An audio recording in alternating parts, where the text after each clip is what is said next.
99% शेतकऱ्यांना आपण पूर्णपणे 2 लाखापर्यंतची कर्जमाफी पूर्णपणे आपण देतो। मागच्या कर्जमाफीतून जे लोक शेतकरी वंचित आहेत त्याच्या संदर्भात काल कॅबिनेटमध्ये चर्चा झाली, मात्र GR कधीपर्यंत येईल किंवा काय याच्यामध्ये काही याला अजून एक ज्यांनी जुनं कर्ज घेतलं त्यांचं कर्ज माफ होणार नाही असं पहिल्यांदा सांगतो की या संदर्भात सगळे डिटेल्स देण्याकरता आम्हाला इलेक्शन कमिशनने बंदी घातलेली आहे।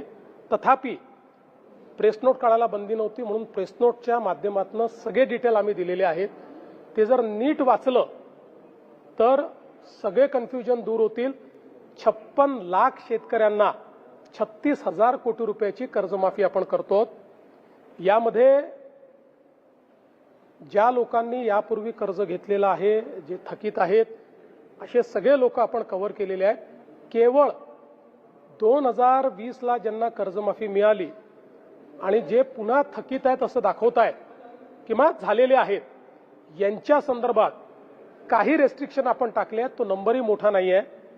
मला असं वाटतं की 9-10 लाख अशा प्रकारचे शेतकरी आहेत, त्यांनाही कर्जमाफी मिळणारच आहे।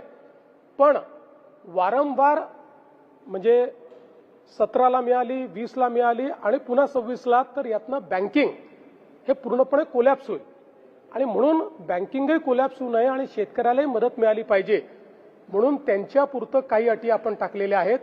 ज्या अटी जवळपास मला असं वाटतं 99% शेतकऱ्यांना त्याची अडचण पण येणार नाही। बाकी सगळ्या शेतकऱ्यांना आपण पूर्णपणे कर्जमाफी देतो।